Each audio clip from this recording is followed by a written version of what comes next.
Echoes across the border. Chapter 1. Arrival at the border house. The drive was longer than they had expected, but the excitement made time pass quickly. Dev and her friends, Priya, Arjun and Maya, laughed and talked about their plans as they wound through the narrow roads that led to the house on the border. They had come across the listing purely by chance, and the idea of staying in a house that spanned 2 countries felt too adventurous to pass up. The pictures online had shown a quaint, old-fashioned building with ivy-covered walls, tall windows, and a charming garden. The rent was surprisingly cheap, almost suspiciously so, but they brushed that thought aside, chalking it up to luck. When they finally arrived, the house looked exactly as it had in the photos, perhaps even more picturesque, with the late afternoon sun casting a warm golden hue over its white walls. Dev, who always had a knack for picking up on energies, felt a slight twinge in her stomach as they pulled into the driveway. She chalked it up to the long drive and her natural skepticism about new places. Inside, the house was even more inviting. The living room was spacious, with a grand fireplace and comfortable sofas. There was a well-stocked kitchen, and the 3 bedrooms were cosy, each with its own unique charm.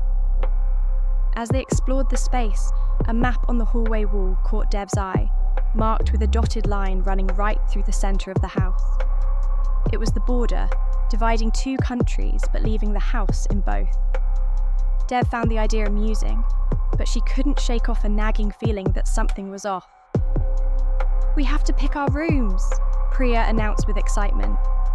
Maya immediately claimed the room with the largest window that overlooked the garden, while Arjun chose the one closest to the kitchen. Dev, true to her nature, opted for the small bedroom at the end of the hall, farthest from the others. She liked the quiet and the privacy it offered, but as she stepped inside, she felt a chill run down her spine, as if a gust of cold air had swept through. "Windows must be drafty," she muttered to herself, shutting the door firmly behind her. She unpacked quickly and went to join her friends in the living room, where they were busy planning the activities for their stay. That first evening, they decided to relax by the fireplace, sipping wine and sharing stories. As the night wore on, they began to feel the weariness from the trip, and one by one, they retired to their rooms. Dev stayed behind for a few more minutes, enjoying the solitude of the dying fire. She was just about to get up and head to her room when she heard it. A faint, distant noise, almost like a whimper. She paused, listening more intently, and heard it again. It sounded like puppies crying. She frowned, looking around, but saw nothing.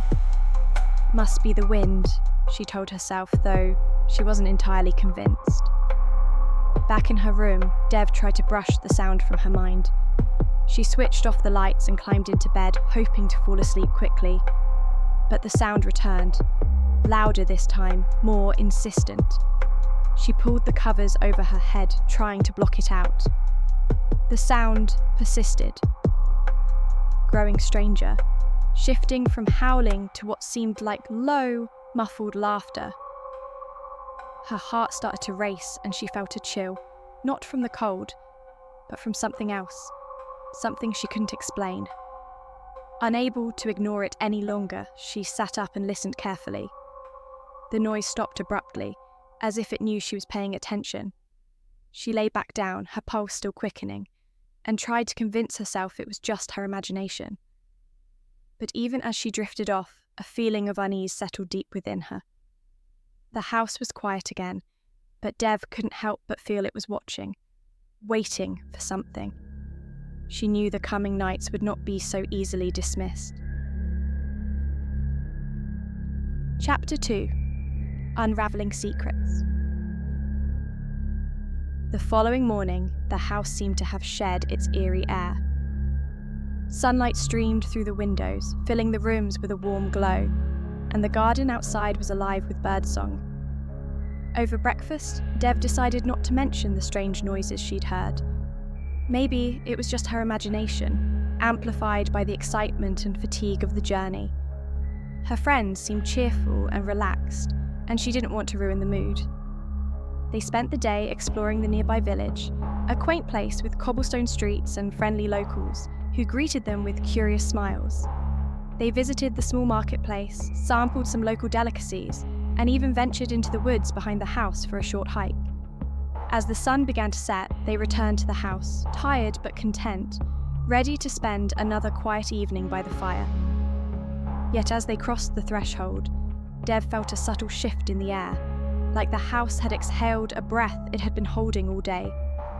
She shook her head, trying to dispel the feeling. They cooked dinner together, laughter filling the kitchen as they bickered over recipes and shared stories from their pasts.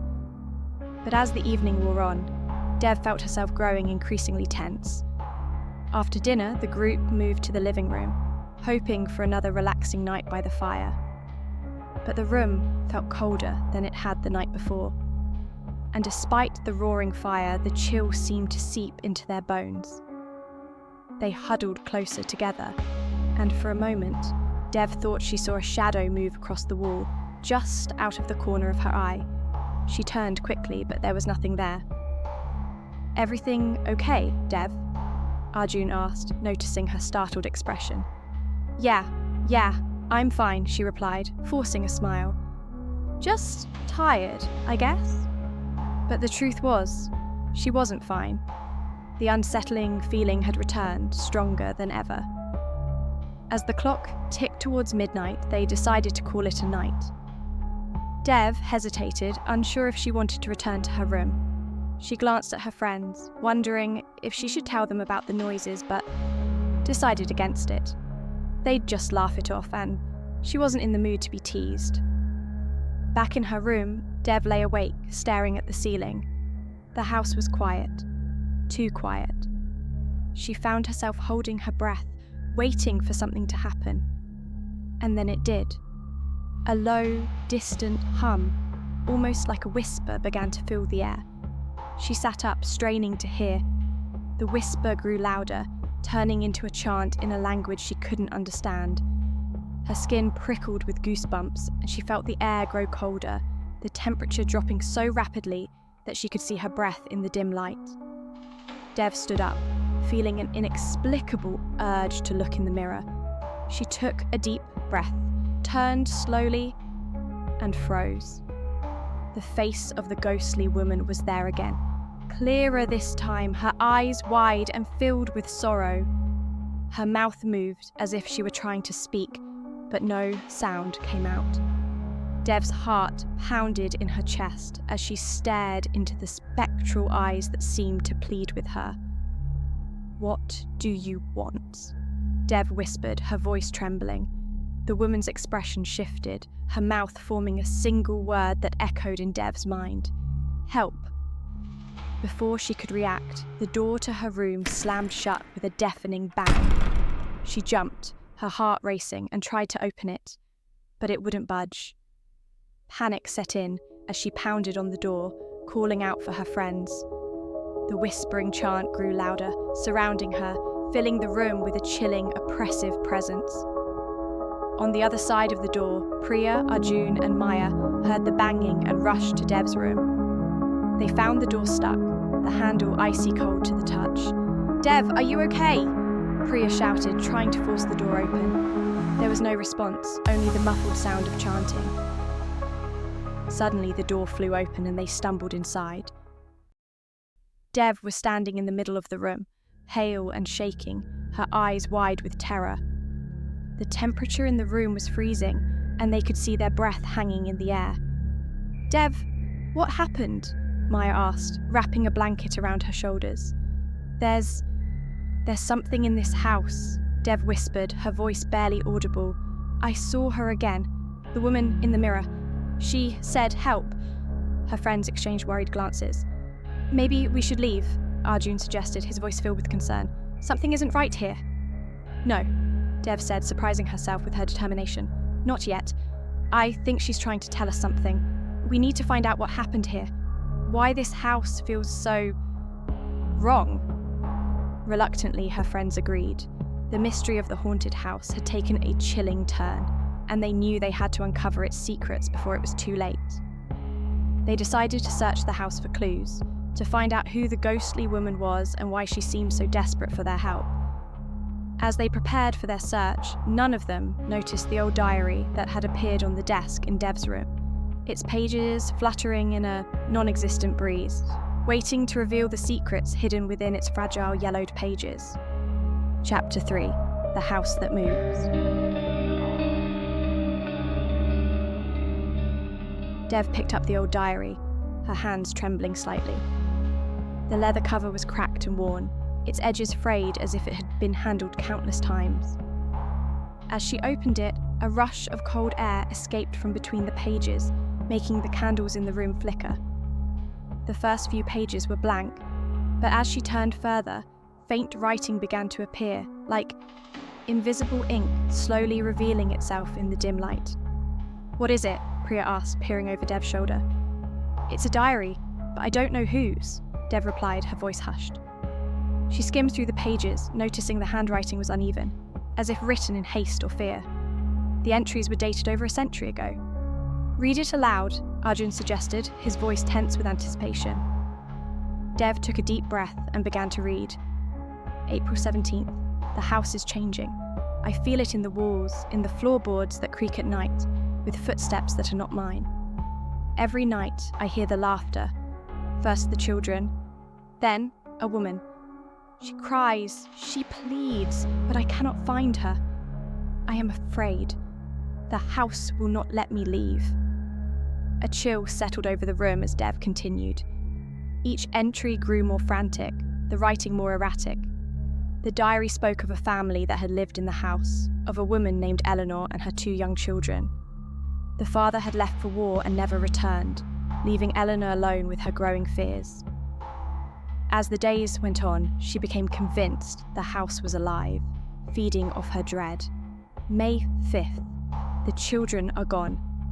I woke up to their laughter, only to find their beds empty. I searched everywhere, but the house, it shifts, it changes.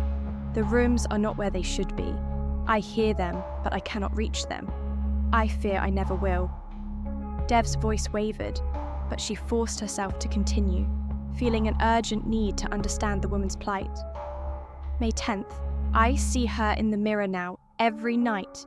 She looks like me, but her eyes, they are hollow, empty. She tells me to leave, but I cannot. The house won't let me. It needs us. I fear we are trapped, forever lost within these walls. The entries abruptly ended there. The last few pages were torn out, leaving jagged edges, as if the writer had tried to remove some secret that should never be known. The room fell silent as Dev closed the diary, a heavy sense of dread settling over them all. "We need to leave," Maya whispered. "Now." "But what about the ghost?" Dev asked, her mind racing. "What if she's trapped here, like Eleanor and her children?" "Maybe they're all trapped," Priya suggested, her eyes wide with fear. "Maybe that's why she needs our help." Arjun nodded, a serious look on his face. "We need to find the room Eleanor wrote about, the one that changes places. Maybe if we find it, we can help her." The group decided to split up, each taking a different section of the house. As they moved through the darkened hallways, the air grew colder, and a thick fog seemed to seep in through the walls, obscuring their vision. The rooms seemed to stretch and twist, the familiar layout becoming a confusing maze. Chapter 4: The Haunting Truth. Dev felt her way along the walls, her breath visible in the frosty air. She turned a corner and suddenly found herself back in the hallway where she had started. Panic clawed at her as she realised the house was moving around them, shifting like a living puzzle. Then, out of the corner of her eye, she saw a glimmer of light. She turned and saw a door she hadn't noticed before, half hidden in the shadows. Her heart pounded as she approached it, her hand trembling as she reached for the doorknob. "Dev!" Maya called from behind her, her voice sounding distant and muffled. "Where are you?" "I think I found something," Dev shouted back, pushing the door open. Inside was a small, dimly lit room, with a single, cracked mirror hanging on the wall. The air was heavy with the scent of dust and old wood. As Dev stepped inside, the door slammed shut behind her, and the room grew impossibly cold. She turned to leave, but the door wouldn't budge. She turned back to the mirror and saw the ghostly woman standing there clearer than ever before. Her face was twisted in anguish, her eyes filled with tears. "Please, help us," the woman whispered, her voice barely audible, but filled with a deep sorrow. Dev's breath caught in her throat. How can I help you?" The woman raised her hand and pointed to a spot on the floor. Dev knelt down, feeling along the old wooden boards, and discovered a loose plank. She pried it up, revealing a small compartment beneath. Inside, she found a bundle of letters, yellowed with age. She picked them up and read the first one. It was from Eleanor, addressed to her husband. "They're here. The children are with me now, and I cannot leave. The house, it won't let us go. It demands more souls, more fear. It grows stronger every day." Dev understood then. The house was feeding on the fear of those trapped inside. It had kept Eleanor and her children here, their spirits bound by its malevolent force. And now, it wanted them too. "We need to burn these," Dev whispered to herself. "Destroy them, and maybe it will set them free." She stuffed the letters into her pocket and, with a sudden burst of strength, pushed the door open. Her friends were there, looking frantic and relieved to see her. "We need to go to the fireplace," Dev said urgently. "I found letters, Eleanor's letters. The house is feeding off them, off our fear. We have to burn them now." They rushed to the living room, where the fire had burned down to embers. Dev threw the letters into the flames, watching as the old paper caught fire and curled into ash. The house seemed to groan around them, the walls creaking as if in pain. The fog lifted and the cold dissipated. Then, a soft, warm light filled the room, and the ghostly woman appeared one last time. She smiled, a look of gratitude on her face. "Thank you," she whispered, and then like a wisp of smoke she was gone. The house grew still, the oppressive energy that had hung in the air lifting at last. Dev and her friends felt an overwhelming sense of relief wash over them. The next morning, they packed their bags and left the house, the weight of its haunting finally lifted. As they drove away, they looked back one last time. The house stood silently on the border, its windows dark and empty. "Do you think it's over?" Priya asked quietly. Dev nodded, but a small, uncertain part of her wondered if the house had truly released all of its secrets. "I hope so," she said softly as they drove away, leaving the haunted border house and its dark past behind.